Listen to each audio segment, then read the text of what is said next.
Hello, this is Johnny with Johnny's BMW DIYs. Today I'm working on my e90 BMW 335i. All the e90 models, E9, whatever, they have this cup holder.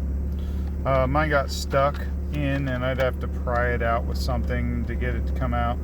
The rubberized coating on the outside looked pretty ugly anyway, so I wanted to not just find a fix for it, but to repair it. So there is a trim piece that you have to pop off with a trim tool. You just get up underneath it, pry outward. It's just pushed into these little clips here and has these clips on the end.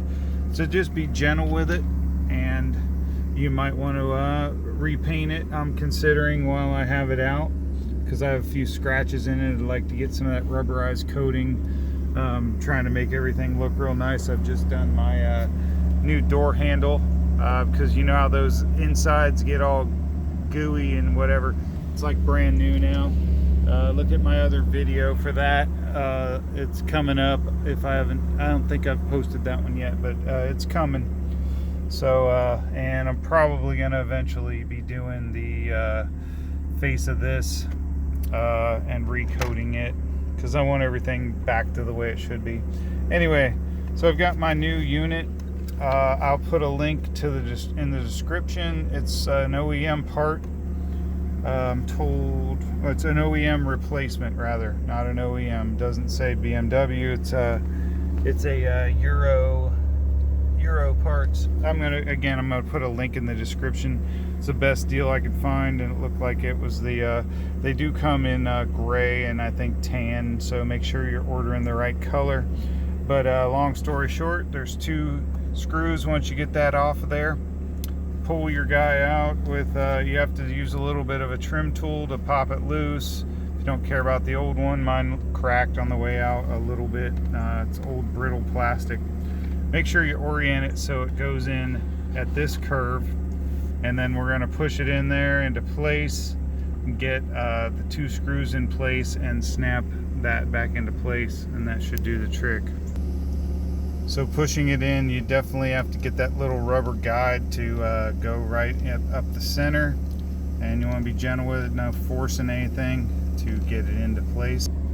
Okay, so there is a little bit of tension, it appears. Once you get it in there, I'm gonna have to hold it in place with my thumb while I put the set screw in, but the rubber tip on the end there is really the part that has to get lined up properly.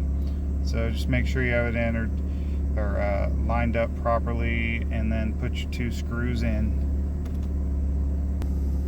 I just kind of used my thumb to hold that side in. It felt like it was kind of spring loaded essentially, while I tightened this down and then got the other side. Now I'm gonna have to move my beer so that I can slide this cover over. Take a drink. Okay, so you slide this sucker and you want to push this in. Gonna slide this guy right into place, and then just press it in with your thumbs. Okay, so made sure you tighten the screw all the way. I made the mistake of leaving it slightly loose on accident. Had to take the trim back off, and so that it was nice and flush. But now it's working killer. We're back to like brand new. So make sure though when you're doing this that you use trim tools like this. Even preferably ones that don't have little edges like this that are rough. This is somewhat fragile, and you can scratch it up. So you can look at the link in the description. I'm going to put a link for a little set of these. They're cheap, and you get a whole bunch of them. You get ones like these and some other ones that have little hooks on the end, so you can pop little clips out, that kind of thing. But anyway, so we got this. I'm going to put a link to the description where I bought this, where I bought the tool. All you need is a Phillips head screwdriver otherwise. Hope this helped you out, man, and drink one for me, because you're all good to go. Make sure it's non-alcoholic. This is Johnny with Johnny's BMW DIYs. Please subscribe. I'll keep the videos coming, and I really appreciate your giving me a thumbs up.